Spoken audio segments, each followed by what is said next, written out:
A molécula é a reunião de dois ou mais átomos ligados firmemente entre si. O pacote de átomos resultante comporta-se em vários aspectos como um objeto único e inconfundível. Muitos elementos são encontrados na natureza na forma molecular, isto é, dois ou mais átomos do mesmo tipo estão ligados entre si. Por exemplo, o oxigênio, encontrado normalmente no ar, compõe-se de moléculas que contêm dois átomos de oxigênio. Representamos essa forma molecular do oxigênio pela fórmula química O2. O índice inferior na fórmula nos diz que dois átomos de oxigênio estão presentes em cada molécula. A molécula constituída de dois átomos é chamada de molécula diatômica. Os elementos em geral, encontrados como moléculas diatômicas, são hidrogênio, oxigênio, nitrogênio e halogênios. Quando falamos da substância hidrogênio, queremos dizer H2, a menos que indiquemos explicitamente o contrário.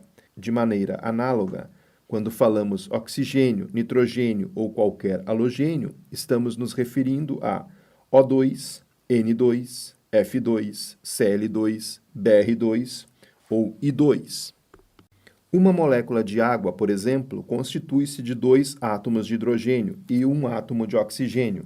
Ela é, consequentemente, representada pela fórmula química H2O. A ausência de um índice inferior no O indica um átomo de oxigênio por molécula de água.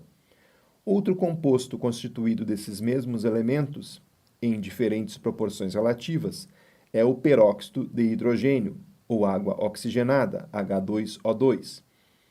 As propriedades desses compostos são muito diferentes. O núcleo de um átomo não se torna carregado por processos químicos ordinários, mas os átomos podem facilmente ganhar ou perder elétrons. Se elétrons são removidos ou adicionados a um átomo neutro, uma partícula carregada chamada íon é formada. Um íon com carga positiva é chamada de cátion.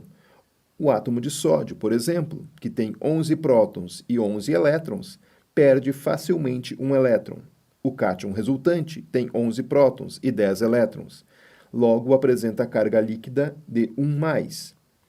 A carga líquida no íon é representada por um índice superior mais, 2+ e 3+, significando uma carga líquida resultante da perda de 1, 2 ou 3 elétrons, respectivamente. A formação do íon Na+, de um átomo Na, é mostrada na figura. Um íon carregado negativamente é chamado de ânion. O cloro, com 17 prótons e 17 elétrons, normalmente ganha um elétron em reações químicas, produzindo o íon cloreto, Cl-. Em geral, átomos metálicos tendem a perder elétrons para formar cátions, enquanto átomos não metálicos tendem a ganhar elétrons para formar ânions. Além dos íons simples, como o Na+, e o cloreto, Cl-, existem íons poliatômicos, como o NO3-, o íon nitrato, e SO4,2-, íon sulfato. Estes íons são constituídos de átomos unidos em uma molécula, mas eles têm carga líquida positiva ou negativa. Muitos átomos ganham ou perdem elétrons para que fiquem com o mesmo número de elétrons do gás nobre mais próximo deles na tabela periódica. Os membros da família dos gases nobres são quimicamente pouco reativos e formam pouquíssimos compostos. Podemos deduzir que isso se deve ao arranjo de seus elétrons serem muito estáveis. Por exemplo, a perda de um elétron do átomo de sódio deixa-o com o mesmo número de elétrons do átomo neutro de neônio, número atômico 10. Igualmente, quando um cloro ganha um elétron, ele fica com 18, como o argônio, número atômico 18. A tabela periódica é muito útil para lembrar as cargas dos íons, especialmente daqueles elementos à esquerda e à direita da tabela. Como vemos na figura, as cargas desses íons relacionam-se de uma maneira muito fácil com as suas posições na tabela.